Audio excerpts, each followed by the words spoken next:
Hello guys! Welcome back to my YouTube channel. Our topic for this video is about derivatives of logarithmic and exponential function.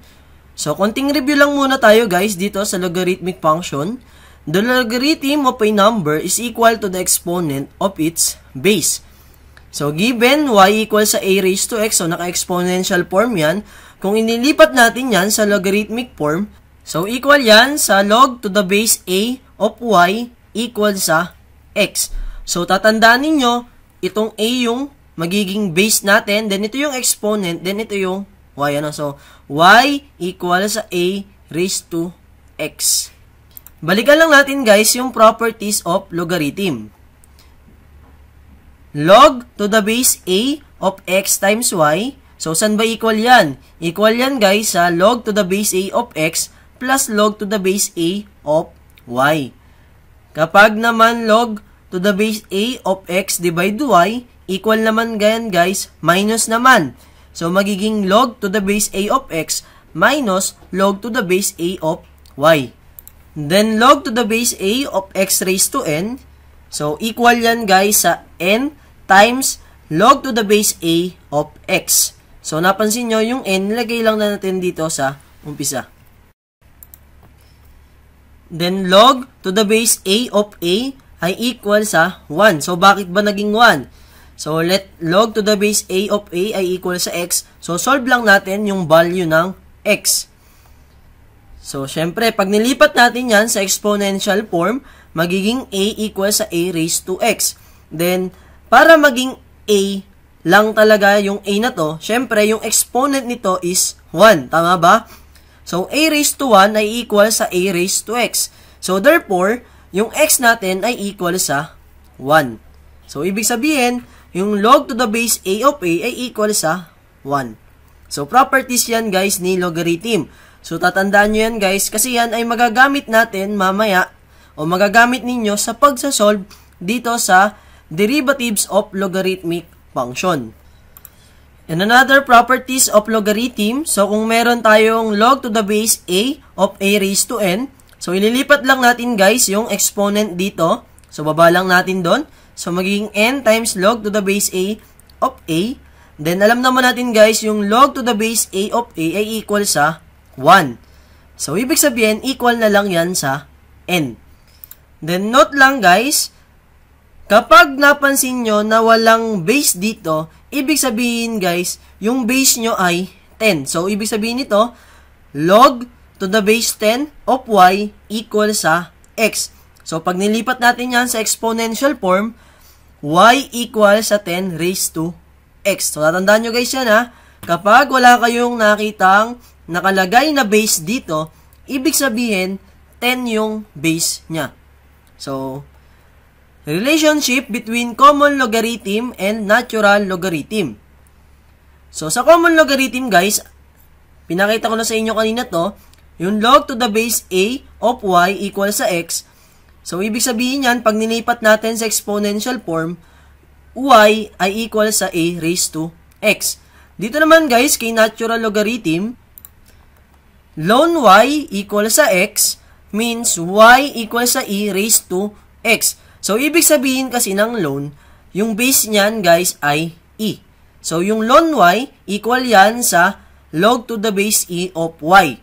So, kung ililipat natin to sa exponential form, equal yan sa y equal e raised to x. So, derivatives of logarithmic function. Ito yung formula, guys, sa derivatives ng logarithmic function. The derivative of log to the base a of u ay equal sa logarithm to the base a of e over u times derivative of u over dx. Then, yung derivative naman ng ln u ay equal sa 1 over u times du over dx. So, pakita ko lang sa inyo guys. So, di ba guys, sinabi ko kanina kapag ln, yung base niyan ay e. So, kung mayroon tayo ditong ln u, equal lang yan sa logarithm to the base e of u. So, kung kukunin natin, guys, yung derivatives yan gamit yung formula sa nauna, so, equal yan, guys, sa logarithm to the base e of e over u times du over dx. Saan ba equal yung logarithm to the base e of e? So, equal yan guys sa 1. So, bakit naging equal yan sa 1? So, papakita ko sa inyo. Let log to the base e of e ay equal sa x. So, solve lang natin yung value ng x. So, syempre, pag nilipat natin yan sa exponential form, magiging e equal sa e raised to x. Then, e raised to 1 ay equal sa e raised to x. Therefore, yung x ay equal sa 1. So, ibig sabihin pala, yung logarithm to the base e of e ay equal sa 1. So, mapansin nyo, 1 over u times du over dx. So, ito lang naman dalawa na to yung kailangan yung tandaan na formula dito. Pero yung mga properties niya, dapat familiar pa rin kayo. So, punta na tayo guys sa example. If y equals sa logarithm to the base 3 of 4x, find dy dx. So, titinan yung maigi kung anong function ba yung meron tayo dito. Kung ano yung form niya. So, mapansin nyo, naka-form siya ng log to the base a of u. Where a natin ay equal sa 3 and u natin ay equal sa 4x. Then, yung formula natin guys sa derivative ng logarithm to the base a of u ay equal sa logarithm to the base a of e over u times du over dx. So, na-substitute lang natin ngayon yung a and u na yan sa formula natin. So, yung dy over dx natin ngayon, so mapansin nyo, yung 3, nilagay ko lang dito, then lagay lang natin yung e dyan, then sa baba natin ay may u. So, lalagay ko lang yung 4x doon, then derivative ng u natin which is equal sa 4x. So, take lang natin guys yung derivative ng 4x, so equal yan sa 4. So, mapansin nyo, may 4 dito, may 4 dito, pwede akong mag-cancel dyan. Then, final answer natin guys ay log to the base 3 of p over x. So, di ba? Madali lang naman. So, another example tayo. If y equals sa log to the base 10 of x over 1 plus x, find dy over dx. So, naka-form siya ng y equals sa log to the base a of u, where a natin ay equal sa 10 and u natin ay equal sa 4x. So, saan galing yung 10? So, kanina pinag-usapan na natin yan. Kapag wala kayong nakita dito na base, automatic 10 na yung base natin.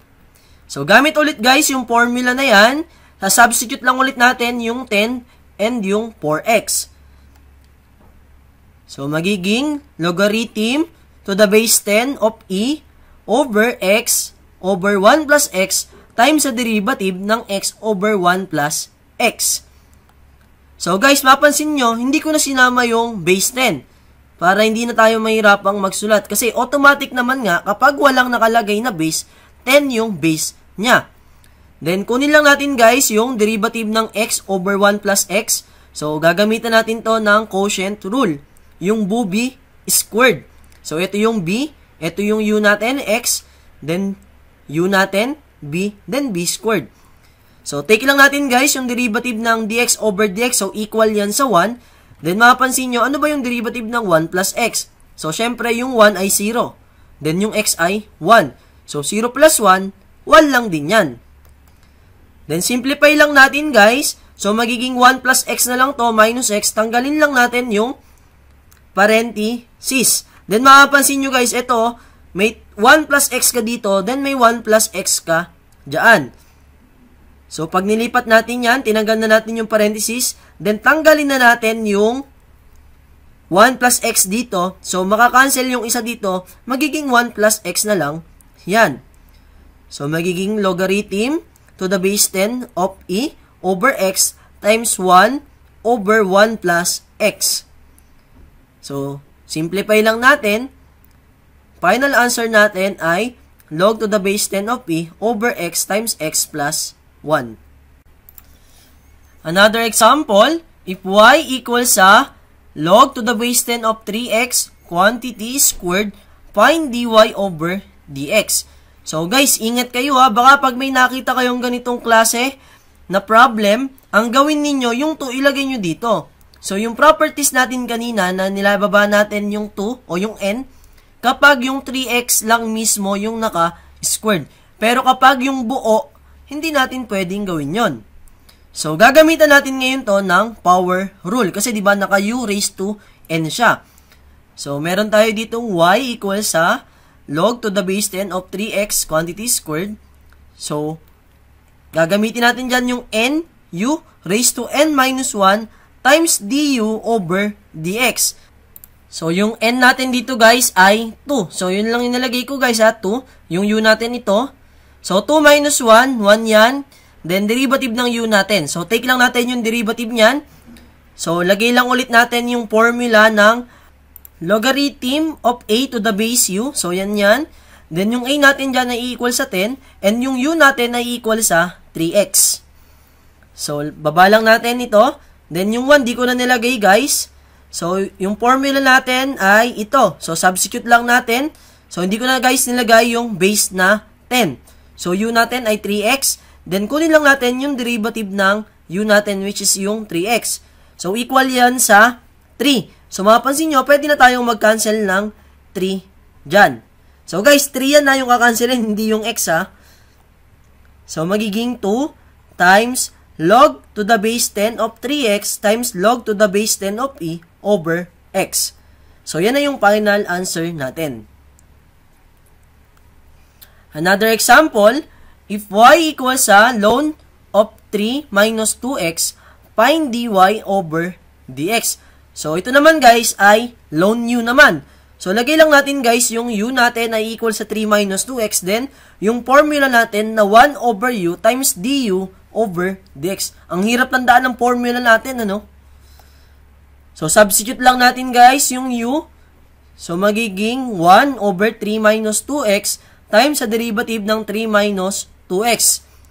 So, yung derivative ng 3 ay 0, then derivative ng 2x ay 2. Kaso nga lang, may minus dito, kaya naging negative 2 yan. So, final answer natin ay negative 2 over 3 minus 2x. Another example, if y equals sa ln of square root of x minus 1 over x plus 1, find dy over dx. So, ln u pa rin to.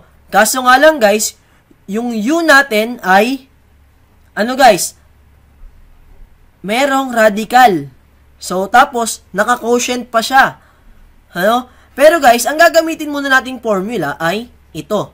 Ano? Yung ln u equals sa 1 over u times du over dx. So, gamit yan. So, yung u natin, ito, lagay lang natin dyan. Then, kunin lang natin yung derivative ng square root of x minus 1 over sa x plus 1. So, copy-paste lang natin ito. Then, ito, naka-radical form siya. Ilipat lang natin sa exponential form. So, ano gagamitin natin dito, guys? Ano? Ito ay gagamitan natin ng power rule. So, magiging 1 half times sa u raised to n minus 1.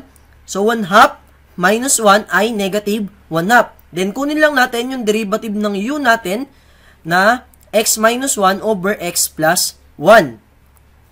So, mapansin nyo guys, eto, ni-reciprocal ko na. Yung x minus 1 napunta sa baba, then yung x plus 1 napunta sa taas. Para maging positive na yung exponent. Then, kunin lang natin guys yung derivative nito. Gagamitan natin to ng b squared ulit. So, meron tayo ditong b, ub over b squared. Then, ano ba yung derivative ng x minus 1? So, syempre, 1 lang naman yan. Then, yung derivative ng x plus 1 ay 1 lang din. So, lipat lang natin dito. So, mapansin nyo, yung x plus 1 raised to 1 half, nalagay ko na dito sa ibabaw. Okay, guys? So, 1 half times x plus 1 raised to 1 half over x minus 1 raised to 1 half. So, nilipat ko lang guys, ano, yung pinag-ano ko lang yung parenthesis para mas makita natin kung ano yung mga pwede nating pagsamahin, di ba? Para sa pagsisimplify natin. Then ito guys, naging x plus 1 na lang to. Bakit? Kasi nga, di ba, 1 lang naman to eh. So, x plus 1 times 1, x plus 1 lang. Then, x minus 1 times 1, x minus 1 lang. So, pagsamahin na natin yung x plus 1 raised to 1 half times x plus 1 raised to 1 half, equal yan sa x plus 1. Then yung x minus 1 raised to 1 half times x minus 1 raised to 1 half equal yan sa x minus 1. Then lagay lang natin yung 1 half. Then tanggalin lang natin yung mga parentheses. So x plus 1 minus x. So minus negative yan kaya naging plus 1. So copy paste lang natin ito. Then x minus x 0. Then 1 plus 1 ay 2. So mapapansin nyo, pwede pa tayong mag-cancel dito. Cancel yung x plus 1. Di ba? So magiging x plus 1 na lang yung nasa denominator natin dito. Then yung 2 at etong 2 na yan. So cancel yan. So yung final answer natin ay 1 over x minus 1 times x plus 1. Then pwede pa natin siyang isimplify sa 1 over x squared minus 1. So ito ay difference ng 2 square. So yan na yung final answer natin. So nung nakaraang taon guys, nung face to face pa kami, yung iba naguguluhan, bakit nagiging x minus 1 na lang to, kaya x plus 1 na lang yung ganito. Diba? Parang meron lang kayo ditong x squared times x squared. Diba? Pagpaplasin nyo lang naman yung 2 plus 2. Diba? Kasi x squared times x squared. So, ibig sabihin, yung exponent ng x, pagpaplasin mo lang. Kung meron kang x squared times x cubed, so equal yon sa x raised to 2 plus 3. So, equal yon sa x raised to 5. So, ibig sabihin, itong x plus 1 raised to 1 half times x plus 1 raised to 1 half. So, equal lang yon sa x plus 1 raised to 1 half plus 1 half. Siyempre, yung 1 half plus 1 half ay equal sa 1. So, ganun lang yun guys. Then, punta na tayo sa derivatives of exponential function. If y equals sa a raised to x, find dy over dx, take the natural logarithm of both sides, then differentiate. Ano? So, y equals sa a raised to x. So, gawin lang daw natin, lagyan daw natin ng ln both side. Then, guys, ano, kapag meron tayong x dito, pwede natin yang inlipat dito sa left side. So, magiging ln y equals sa x times ln a. So, differentiate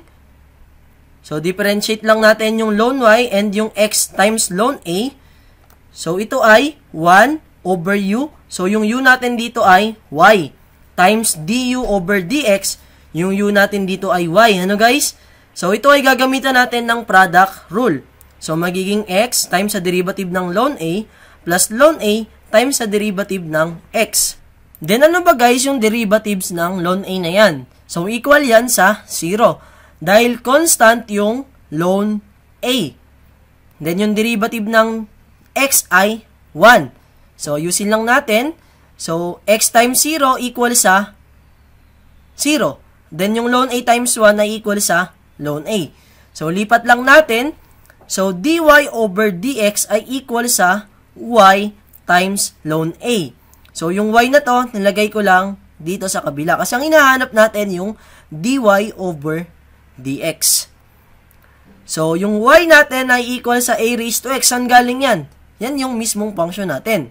So, substitute lang natin yung a raised to x.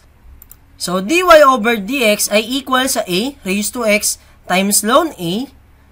So, ibig sabihin pala, yung derivative ng a raised to x ay equal sa a raised to x times ln a.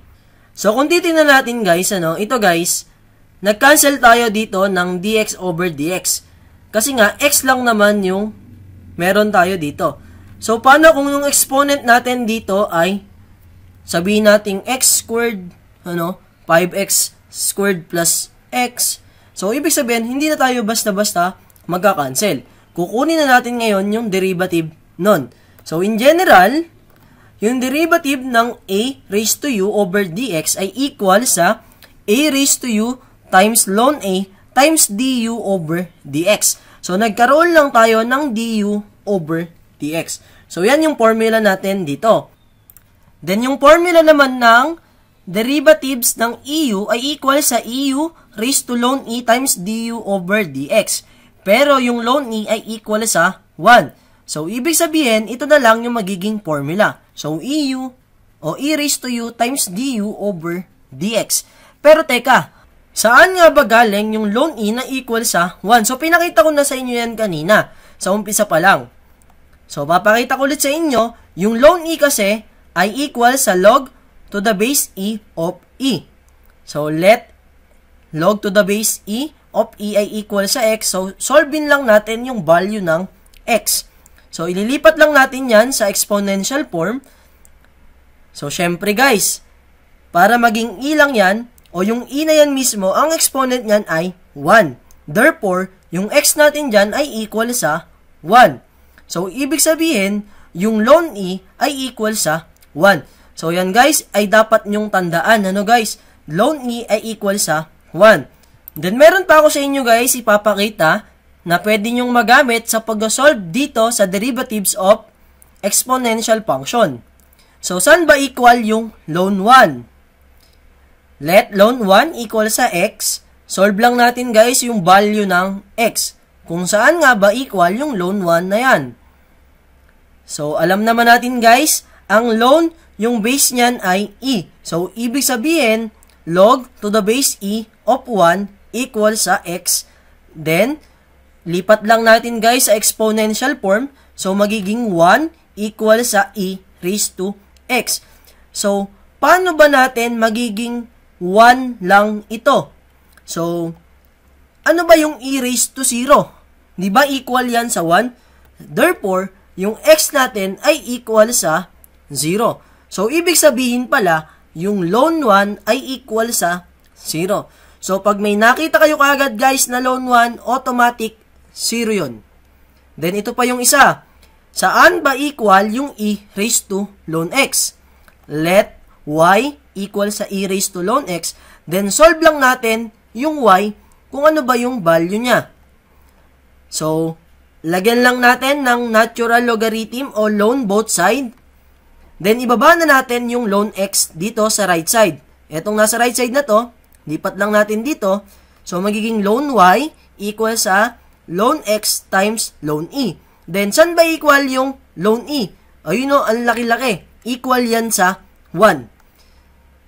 Okay guys, so ibig sabihin, yung ln y ay equal sa ln x.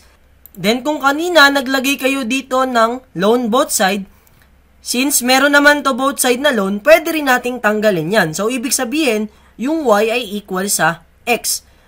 Therefore, yung e raised to ln x ay equal sa x. So, pag may nakita kayo guys na e raised to ln x, equal yan sa x. So, paano naman kapag e raised to ln 5x? So, ganun lang din guys. Same process lang. Then, take nyo lang ng ln both sides. So, magiging ln y equal sa ln 5x times ln e. Then, saan ba equal yung ln e? Ganun lang ulit guys. So, ln y equal sa ln 5x. So, y natin ay equal sa 5x. So, mapapansin nyo, kung meron kayo ditong 2x, e raised to ln 2x, so, ibig sabihin, equal lang yun sa 2x. Kasi ito, 5x. Kung 10x to, equal lang yun sa 10x.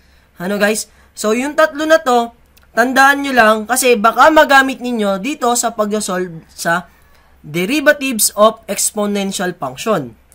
Then, lagay lang natin guys, yung e raised to ln x pala ay equal kay 5x.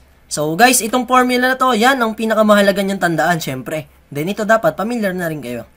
So, punta na tayo sa example. If y equals sa 2 raised to 3x, find dy over dx.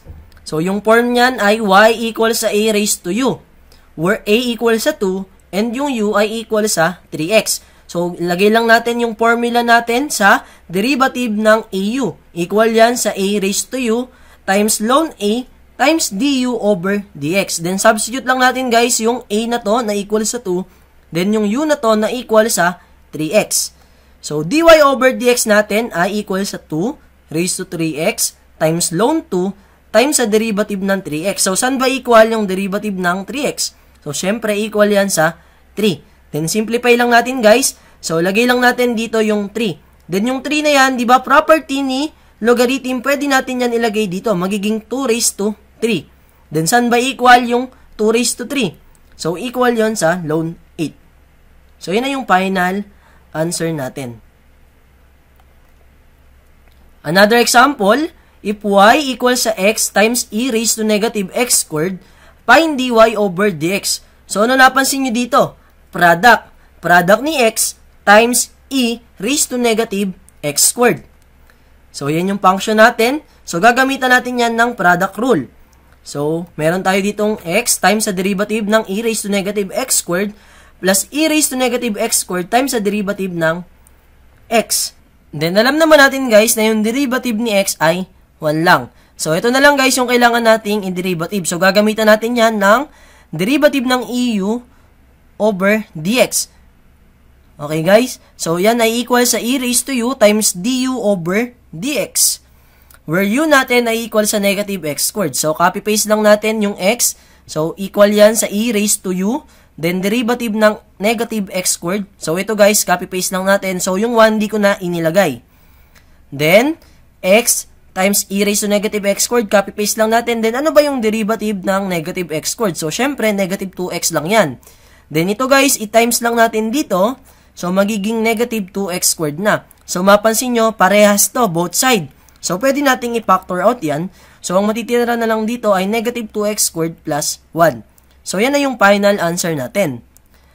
Another example, if y equals sa e raised to 1/2 ln x squared, find dy over dx. So, yan ay naka e raised to u, where u natin ay equal sa 1/2 ln x squared. So, ano ba yung derivative ng eu? So, equal yan sa u o e raised to u times du over dx. So, gamit yung formula na yan, lagay lang natin yung eu natin times sa derivative ng u natin, which is 1/2 ln x squared.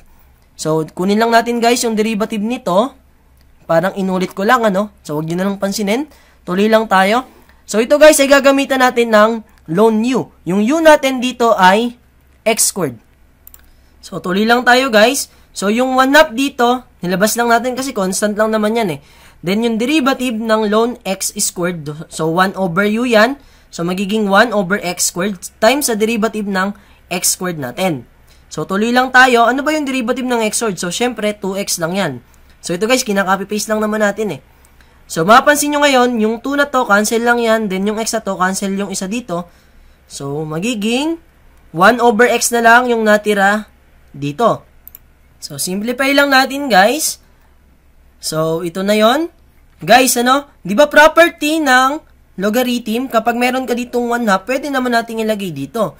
So, ibig sabihin, yung e raised to 1/2 ln x squared na to, pwede na natin gawing e raised to ln x squared raised to 1/2. Then, kapag yung x squared na to raised to 1/2, so, syempre, 2 times 1/2 lang yon. Kaya, magiging e raised to ln x na lang. Then, saan ba equal yung e raised to ln x? So, yan yung sinolve natin kanina. So, equal yan sa x. So, ibig sabihin, yung dy over dx ay equal sa 1. So, cancel lang naman yan eh. Diba? So, guys, ganito mapansin nyo, diba, sa umpisa pa lang, diba pwede naman natin i-simplify kaagad tong e raised to 1/2 ln x squared na to eh. So, yung 1/2, lipat na lang natin kaagad dyan. So, magiging e raised to ln x na yan. Eh, saan ba equal yung e raised to ln x? Eh, di ba equal nga lang yan sa x? Then, saka natin kunin yung derivative. So, ano mas madali? So, yun yung sinasabi ko sa inyo. So, dapat alam nyo yung mga ganong property para mas madali nyong ma-solve yung mga problem dito. So, punta naman tayo sa susunod na example. If y equals sa e raised to x minus e raised to negative x over e raised to x plus e raised to negative x, find dy over dx. So, ito ay gagamitan natin ng quotient rule. Kitang-kita naman kagad, guys. So, ito guys ito yung b squared. So, ito yung b natin times sa derivative ng u natin minus sa u times sa derivative ng b natin. So, tuloy lang natin, guys. So, bakit naging e raised to x na lang to? Then, ito ay plus e raised to negative x. So, saan ba equal yung derivative ng e raised to x? So, syempre guys, di ba? EU du. So, saan ba equal yung dx over dx? So, syempre, equal lang yan sa 1. So, yung derivative ng e raised to x ay equal lang sa e raised to x. Eh, saan naman equal yung derivative ng e raised to negative x? So, equal yan sa e raised to negative x times derivative ng negative x. Diba ito guys ay negative 1. So, ibig sabihin, yung derivative ng e raised to negative x ay equal sa negative e raised to negative x. Eh, may negative dito. So, negative times negative is positive. Then, minus, copy-paste lang natin to. Then, derivative ulit guys ng e raised to x ay e raised to x lang. Then, derivative ng e raised to negative x ay negative e raised to negative x. So, ganun lang kasimple. So, ngayon naman, itong e raised to x, multiply lang natin dito. Then, ito, multiply lang natin dito. Then, ganun din sa kabila. So, tatanungin ko kayo ngayon, ano yung e raised to x times e raised to x? Oops. Baka ang inisip nyo guys ay e raised to x squared. Maling-mali. So, yan ay equal sa e raised to 2x. Hula ko, maraming nagsagot ng e raised to x squared. So, e raised to 2x yan, guys. Then, yung e raised to x times e raised to negative x ay e raised to 0. E raised to negative x times e raised to x ay e raised to 0. Then, e raised to negative x times e raised to negative x ay e raised to negative 2x. So, baka sabihin nyo na naman, e raised to negative x squared. Mali. So, bakit ba naging ganon? So, ganito lang yan, guys. Diba, kapag meron kayong e raised to x times e raised to x, diba, equal yan sa e raised to x plus x. So, parang katulad lang ng kanina. Yung sabi ko sa inyo, pag meron kayong x squared times x cubed, ang pagpaplasin nyo, guys, yung exponent. So, 2 plus 3. Hindi nyo pagmumultiplyin, ano? So, ibig sabihin, dito, meron kayong e raised to x plus x. So, magiging e raised to 2x. Hindi e raised to x times x. Ano guys? So, sana naintindihan nyo. Then, yung e raised to negative x times e raised to negative x naman ay e raised to negative x plus negative x. So, ibig sabihin, negative 2x yan. Then, yung e raised to x times e raised to negative x naman ay equal sa e raised to x plus negative x. So, syempre, para nag 1 minus 1 lang kayo, so, e raised to 0 yan. So, kung negative x man to at ito ay x, ganun lang din. So, eto guys e raised to x times e raised to x, e raised to 2x. E raised to x times e raised to negative x, negative e raised to 0. Kasi negative to positive to. Then, e raised to negative x times e raised to x, e raised to 0, so negative to, kaya minus to.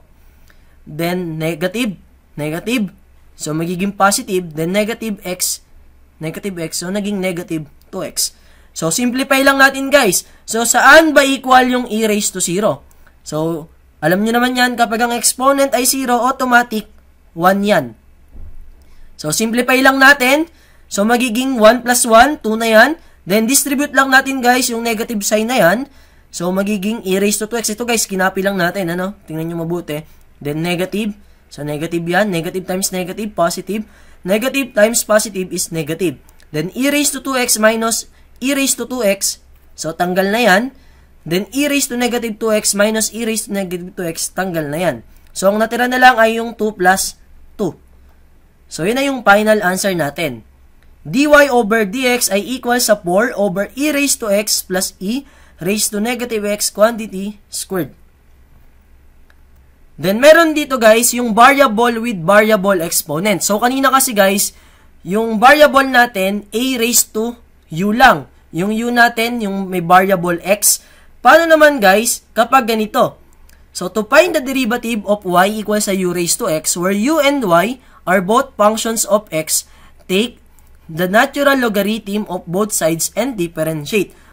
Parang ganito lang guys yung ginawa natin sa pagkuha ng formula dito sa exponential, ano? So, kunwari, meron tayo dito ng example, if y equals sa x raised to e raised to x. So, napansin nyo, ito guys ay variable x na. Hindi na to constant. Hindi na a or e lang.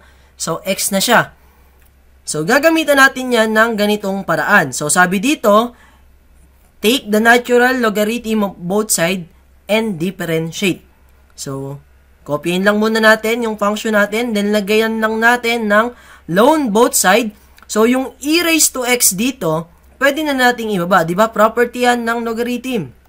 So, magiging ln y equal sa e raised to x times ln x. Then, differentiate lang natin both side. So, yung ln y, gagamitan natin yan ng 1 over u times du over dx. Diba? Yung formula sa derivative ng ln u. Then, tandaan nyo guys, yung u natin dito ay y. So, magiging 1 over y times dy over dx. So, equal to, ito naman guys, gagamitan natin to ng product rule. So, e raised to x times sa derivative ng ln x plus ln x times sa derivative ng e raised to x. So, saan ba guys equal yung derivative ng ln x? So, syempre, 1 over u times du over dx lang din. Eh, yung u natin dito is x. So, magiging 1 over x times dx over dx. So, hindi na natin nilalagay yung dx over dx kasi 1 lang siya. Then, saan ba ulit equal yung derivative ng e raised to x? So, kukuha lang natin ng sagot dito, di ba? Ang derivative niyan ay e raised to x times dx over dx lang. Kaya e raised to x na lang yan. Then, ang pinapahanap guys, yung dy over dx. So, ibig sabihin, ito lang yon. So, yung y na to, ililipat natin ngayon dyan.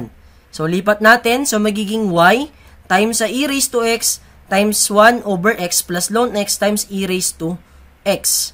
So, simplify lang natin guys. So, yung e raised to x dito, inilipat na natin. Ano? Ilipat lang natin dito.